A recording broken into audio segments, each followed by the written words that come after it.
Hi guys, in this upcoming course, I want to teach you the Grasshopper step by steps. This course starts from scratch and I will try to teach you Grasshopper in concise yet comprehensive way. I think this course would be suitable for people who have no knowledge of Grasshopper, is also beneficial for individuals at an intermediate level. Additional exercise will be provided through the course, which even those who have sufficient knowledge of Grasshopper can be benefit from. I highly recommend that you watch each section, which I have decided not to make too long, and then practice it before moving on the next video. I hope that you will gain knowledge of Grasshopper after completing this course. I think it's better not to beat around the bushes and cut to the chase. Okay, if you have Rhino on your computer, if you have Rhino on your computers, you can see the Grasshopper here. The Rhino 6, 7, and 8 has the Grasshopper natively on it, but before that we had to install the Grasshopper on it. So if I click on the Grasshopper, you can see this working area. I think it's not bad to talk about the working area, the basic information about the working area. As you can see, like other softwares and even Windows, you can see some file, edit, view, display, and help in this part, in this tab. For example, in file, if you want to create a new document or open document or a save document, you can use this part and we'll use them during the process. In edit, of course, you can undo and redo and cut, copy and paste and something like this. And in view and display, you can change the display of some information, some component here, and we'll use them during the process. And for help, of course, you can benefit from the help of the Grasshoppers. But the very important part of the Grasshopper is here. We can see all the necessary components here. For example, in params, mass, set, vectors, until the display here, you can see the components of Grasshoppers. For example, if you want to create vectors, you can go to this tabs and use these components to create the vectors. If you want to use the mass, for example, mass operators like addition, division, or subtractions, you can use these components. And for example, in sets, here we have the most important component of Grasshopper here, list, sequence, set, and something like this. For example, in mass, if you want to develop the Grasshopper components, you can use here and use, for example, Python or C# or VB, but we don't use these tabs in this course. Until the display, these are the native components in Grasshoppers, and if you download some plugins for Grasshoppers, you can see the other plugins here that we use them, some of them in this course. Okay, so as a consequence, if you want to use the components, you can come here and use these components from these tabs. After that, we have some other tabs. For example, these are again for saving your document here, or sometimes these are the components for to change the quality of your modeling, for example. But we will go to the most important part of Grasshopper. We call it canvas here. In Canvas, if you want to use some components in Grasshopper, you go to the canvas and put your component on it. For example, if you want to create a point in Grasshoppers, first you should know the exact place of the point here. I know from before that the point component exists in vectors. I go to the vector and point, and then to construct point here, and then put it in a canvas. As you can see, we have a point, a construct point here, and here this is a point that you can see the point in Rhino viewports here. But the other things that we can do in Canvas and to bring the component to the canvas is to double click on canvas and type some part of the component. For example, I type construct. If you type the construct, you can see a lot of components that consist construct, for example, construct domain or construct time, but I found the construct point here. This is another way of bringing component to the canvas. but I usually prefer the second methods, and sometimes I forget the name of the component and I go through these tabs and find them, but most of them I type the name of the component, and after that I can use the help of this and I choose a component from this part. So after that, the other basic information that I want to talk about them is about the component in Grasshoppers. We have three types of component, three main types of component in Grasshopper. The first one is standard component. As you can see, this construct point is a standard components. The standard components have three parts. The first one is the inputs. If you want to create a point, you need inputs, of course, and you have to supply the information for the component. For example, if you want to create a point, you need x coordinate, y coordinate, and z coordinate. These are the inputs of the components.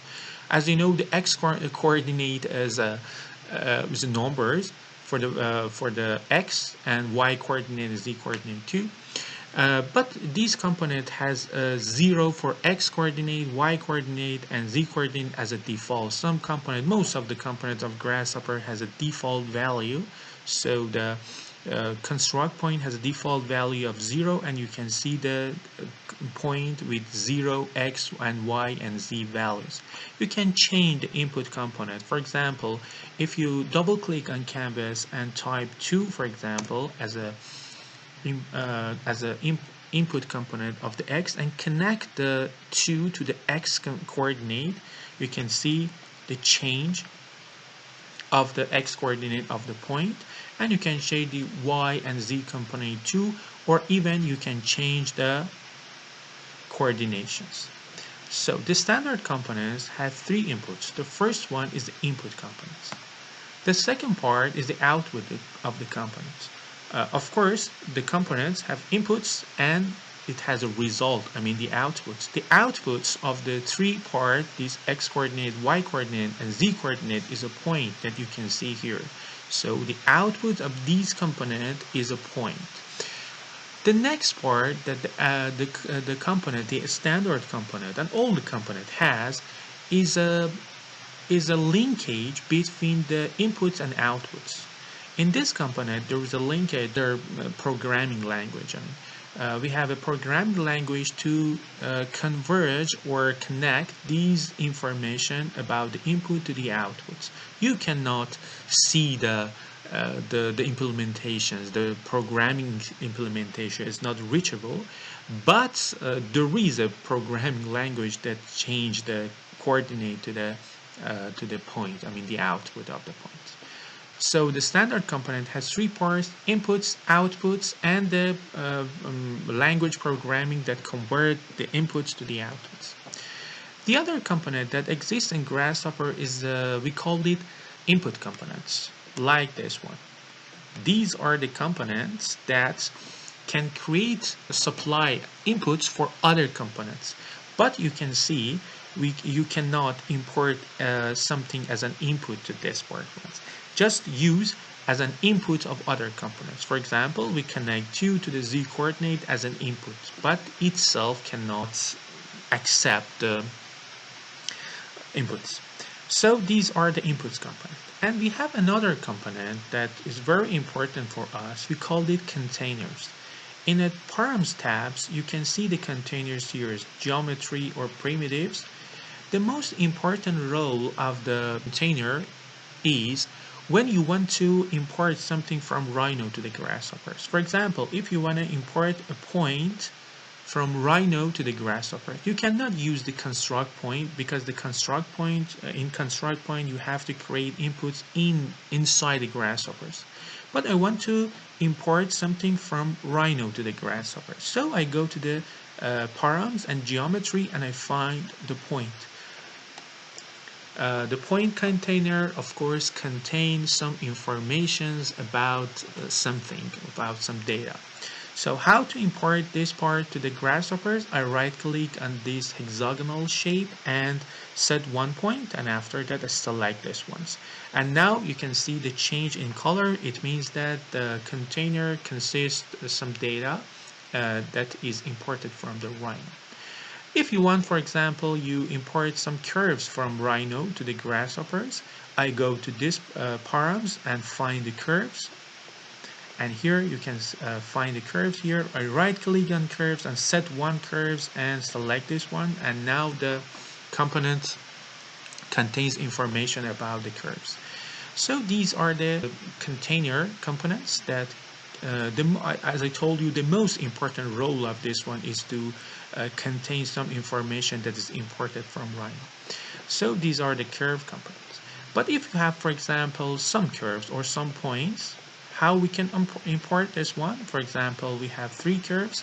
I go to the curves, I right click on it and select multiple curves and then select all multiple curves, and then we have 3 curves now in grasshoppers.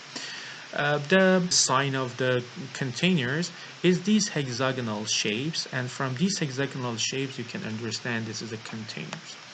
So these are the most common component in grasshoppers that you can use in grasshopper. We'll talk about them more about a lot in grasshoppers.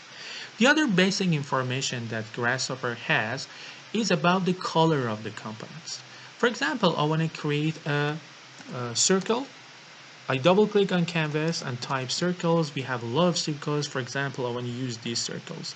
As you can see, this is a standard component. As I told you, most of the components in Grasshopper are standard components.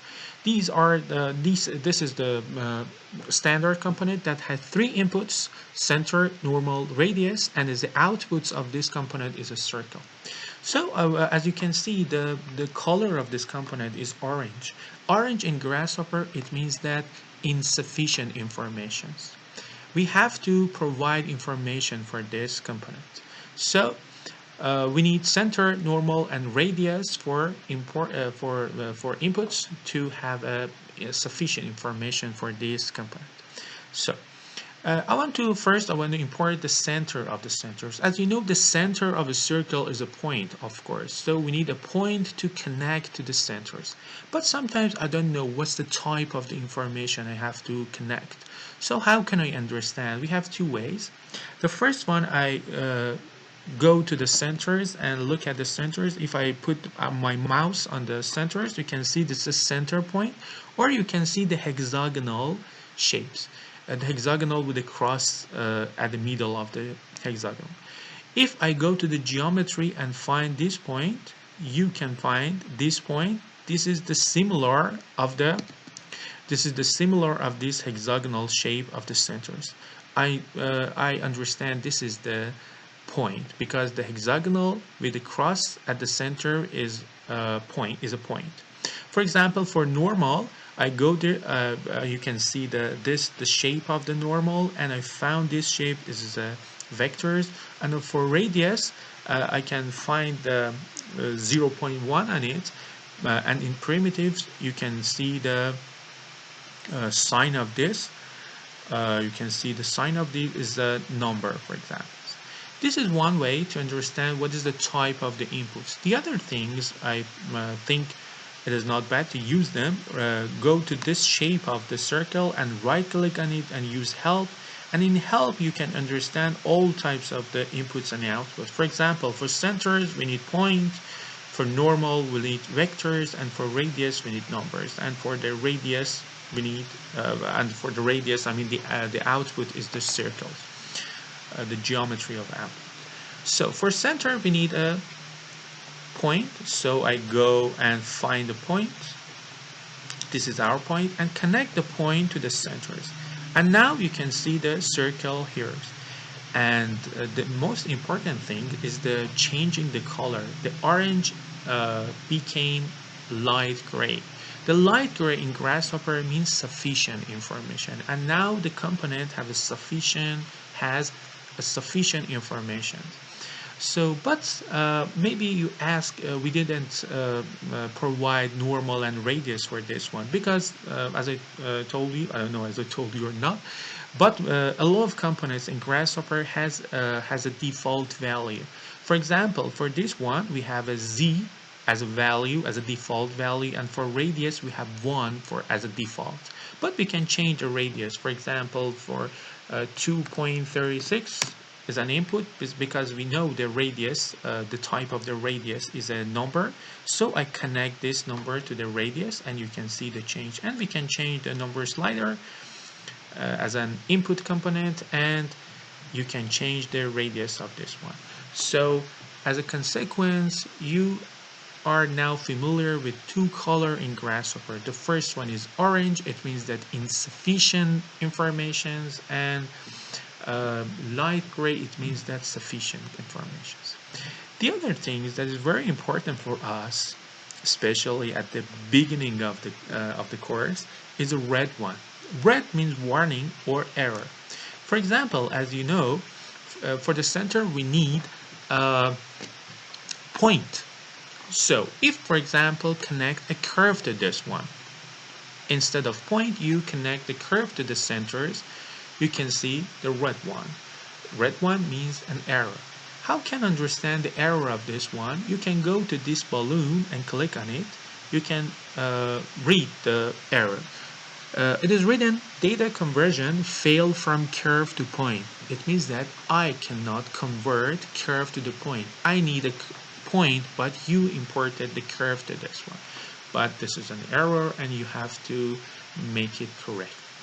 So this is the red one and the last color that you can see in Grasshopper, but we will talk about them more about the information.